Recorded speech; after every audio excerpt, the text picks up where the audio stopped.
Leviticus 25.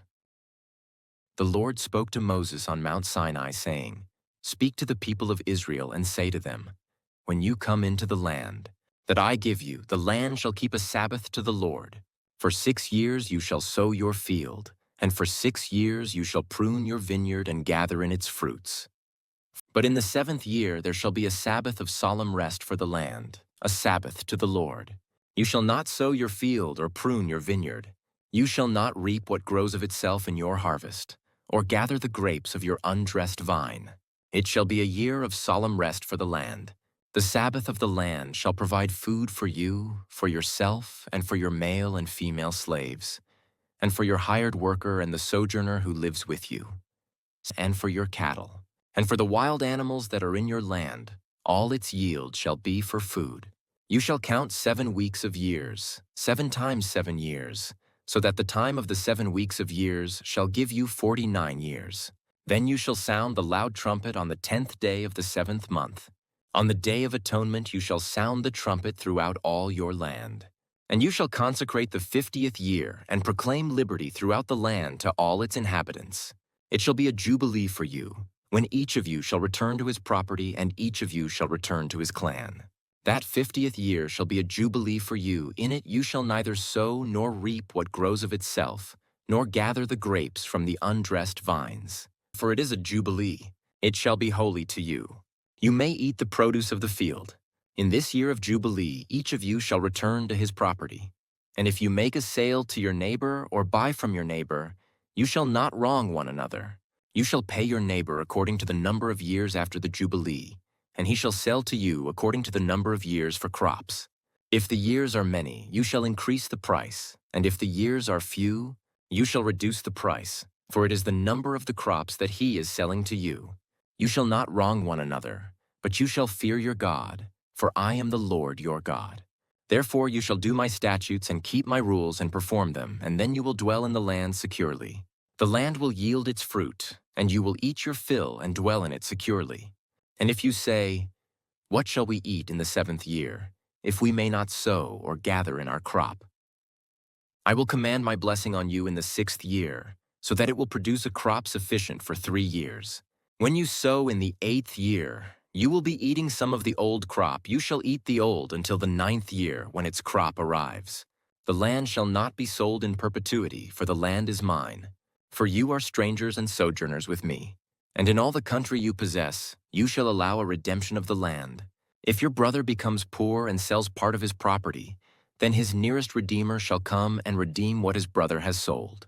If a man has no one to redeem it, and then himself becomes prosperous and finds sufficient means to redeem it, let him calculate the years since he sold it and pay back the balance to the man to whom he sold it, and then return to his property. But if he does not have sufficient means to recover it, then what he sold shall remain in the hand of the buyer until the year of Jubilee. In the Jubilee it shall be released, and he shall return to his property. If a man sells a dwelling house in a walled city, he may redeem it within a year of its sale. For a full year he shall have the right of redemption. If it is not redeemed within a full year, then the house in the walled city shall belong in perpetuity to the buyer. Throughout his generations it shall not be released in the Jubilee. But the houses of the villages that have no wall around them shall be classified with the fields of the land. They may be redeemed, and they shall be released in the Jubilee. As for the cities of the Levites may redeem at any time the houses in the cities they possess.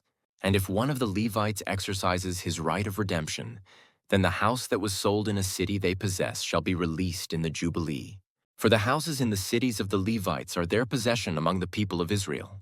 But the fields of pasture land belonging to their cities may not be sold, for that is their possession forever. If your brother becomes poor and cannot maintain himself with you, you shall support him as though he were a stranger and a sojourner, and he shall live with you.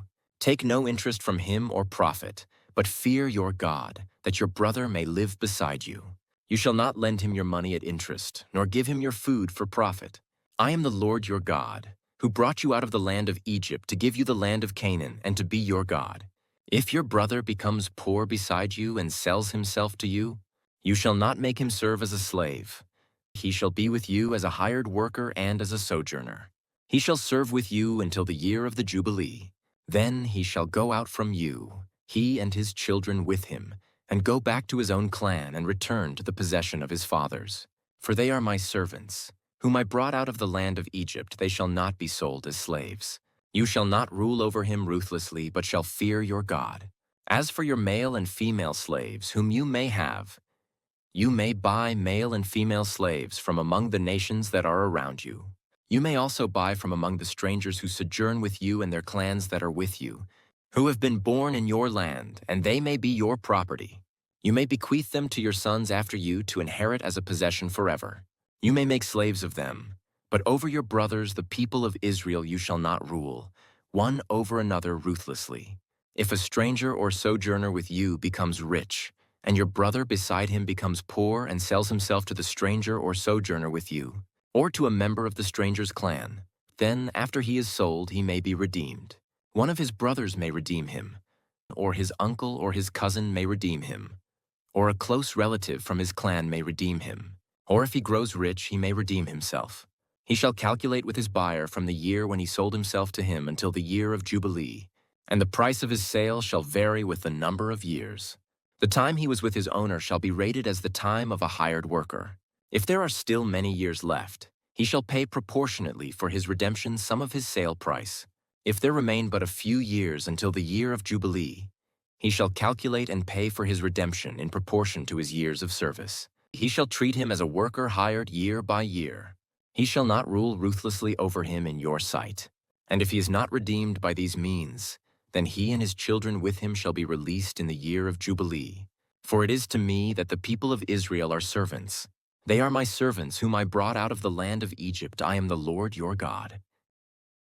Leviticus 26. You shall not make idols for yourselves, or erect an image or pillar, and you shall not set up a figured stone in your land to bow down to it. For I am the Lord your God. You shall keep my Sabbaths and reverence my sanctuary. I am the Lord.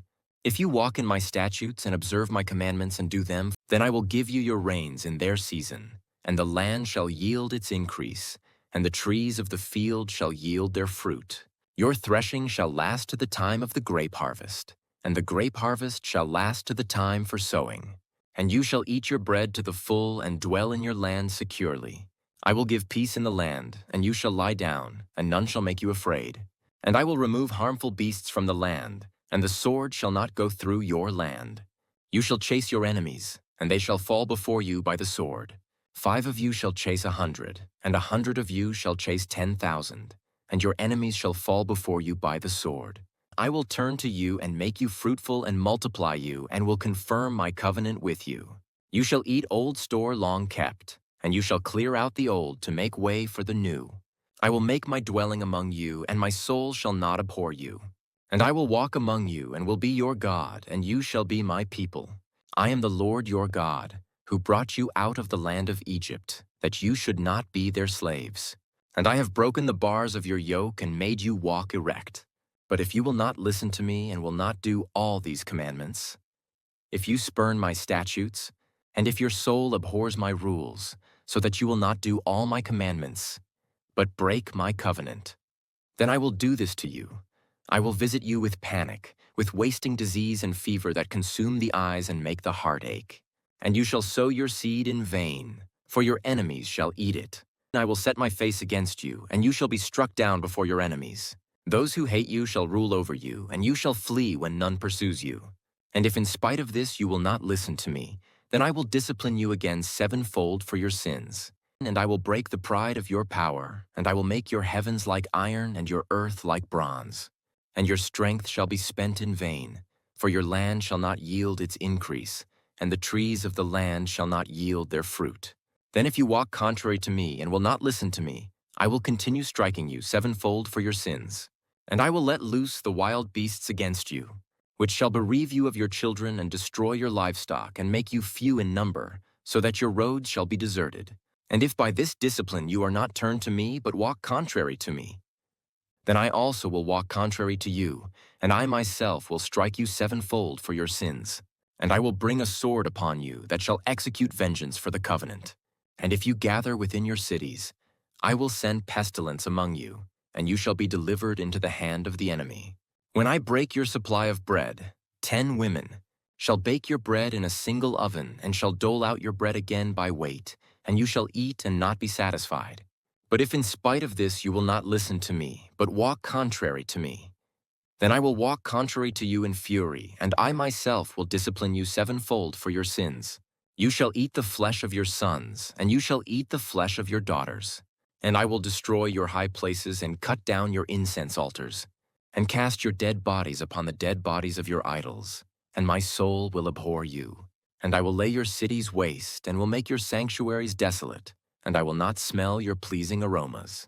And I myself will devastate the land, so that your enemies who settle in it shall be appalled at it. And I will scatter you among the nations, and I will unsheathe the sword after you, and your land shall be a desolation, and your cities shall be a waste. Then the land shall enjoy its Sabbaths as long as it lies desolate. While you are in your enemy's land, then the land shall rest, and enjoy its Sabbaths. As long as it lies desolate, it shall have rest, the rest that it did not have on your Sabbaths when you were dwelling in it. And as for those of you who are left, I will send faintness into their hearts in the lands of their enemies. The sound of a driven leaf shall put them to flight, and they shall flee as one flees from the sword, and they shall fall when none pursues. They shall stumble over one another as if to escape a sword, though none pursues. And you shall have no power to stand before your enemies. And you shall perish among the nations, and the land of your enemies shall eat you up. And those of you who are left shall rot away in your enemies' lands because of their iniquity, and also because of the iniquities of their fathers they shall rot away like them. But if they confess their iniquity and the iniquity of their fathers in their treachery that they committed against me, and also in walking contrary to me, so that I walked contrary to them and brought them into the land of their enemies, if then their uncircumcised heart is humbled, and they make amends for their iniquity, then I will remember my covenant with Jacob, and I will remember my covenant with Isaac and my covenant with Abraham, and I will remember the land. But the land shall be abandoned by them, and enjoy its Sabbaths while it lies desolate without them. And they shall make amends for their iniquity, because they spurned my rules, and their soul abhorred my statutes. Yet for all that, when they are in the land of their enemies, I will not spurn them, neither will I abhor them so as to destroy them utterly and break my covenant with them, for I am the Lord their God. But I will for their sake remember the covenant with their forefathers, whom I brought out of the land of Egypt in the sight of the nations, that I might be their God. I am the Lord. These are the statutes and rules and laws that the Lord made between himself and the people of Israel through Moses on Mount Sinai. Leviticus 27. The Lord spoke to Moses, saying, "Speak to the people of Israel and say to them, if anyone makes a special vow to the Lord involving the valuation of persons, then the valuation of a male from 20 years old up to 60 years old shall be 50 shekels of silver, according to the shekel of the sanctuary. If the person is a female, the valuation shall be 30 shekels. If the person is from 5 years old up to 20 years old, the valuation shall be for a male 20 shekels, and for a female 10 shekels. If the person is from a month old up to 5 years old, the valuation shall be for a male 5 shekels of silver, and for a female the valuation shall be 3 shekels of silver. And if the person is 60 years old or over, then the valuation for a male shall be 15 shekels, and for a female 10 shekels. And if someone is too poor to pay the valuation, then he shall be made to stand before the priest, and the priest shall value him. The priest shall value him according to what the vower can afford. If the vow is an animal that may be offered as an offering to the Lord, all of it that he gives to the Lord is holy. He shall not exchange it or make a substitute for it, good for bad or bad for good. And if he does, in fact, substitute one animal for another, then both it and the substitute shall be holy. And if it is any unclean animal that may not be offered as an offering to the Lord, then he shall stand the animal before the priest, and the priest shall value it as either good or bad as the priest values it. So it shall be. But if he wishes to redeem it, he shall add a fifth to the valuation. When a man dedicates his house as a holy gift to the Lord, the priest shall value it as either good or bad as the priest values it. So it shall stand. And if the donor wishes to redeem his house, he shall add a fifth to the valuation price, and it shall be his. If a man dedicates to the Lord part of the land that is his possession, then the valuation shall be in proportion to its seed. A homer of barley seed shall be valued at 50 shekels of silver. If he dedicates his field from the year of Jubilee, the valuation shall stand. But if he dedicates his field after the Jubilee, then the priest shall calculate the price according to the years that remain until the year of Jubilee, and a deduction shall be made from the valuation. And if he who dedicates the field wishes to redeem it, then he shall add a fifth to its valuation price, and it shall remain his. But if he does not wish to redeem the field, or if he has sold the field to another man, it shall not be redeemed any more. But the field, when it is released in the Jubilee, shall be a holy gift to the Lord, like a field that has been devoted. The priest shall be in possession of it. If he dedicates to the Lord a field that he has bought, which is not a part of his possession, then the priest shall calculate the amount of the valuation for it up to the year of Jubilee, and the man shall give the valuation on that day as a holy gift to the Lord. In the year of Jubilee, the field shall return to him from whom it was bought, to whom the land belongs as a possession. Every valuation shall be according to the shekel of the sanctuary. 20 gerahs shall make a shekel. But a firstborn of animals, which as a firstborn belongs to the Lord, no man may dedicate whether ox or sheep, it is the Lord's. And if it is an unclean animal, then he shall buy it back at the valuation, and add a fifth to it. Or if it is not redeemed, it shall be sold at the valuation. But no devoted thing that a man devotes to the Lord, of anything that he has, whether man or beast or of his inherited field, shall be sold or redeemed. Every devoted thing is most holy to the Lord. No one devoted, who is to be devoted for destruction from mankind, shall be ransomed, he shall surely be put to death. Every tithe of the land, whether of the seed of the land or of the fruit of the trees, is the Lord's, it is holy to the Lord. If a man wishes to redeem some of his tithe, he shall add a fifth to it. And every tithe of herds and flocks, every 10th animal of all that pass under the herdsman's staff, shall be holy to the Lord. One shall not differentiate between good or bad. Neither shall he make a substitute for it, and if he does substitute for it, then both it and the substitute shall be holy, it shall not be redeemed. These are the commandments that the Lord commanded Moses for the people of Israel on Mount Sinai.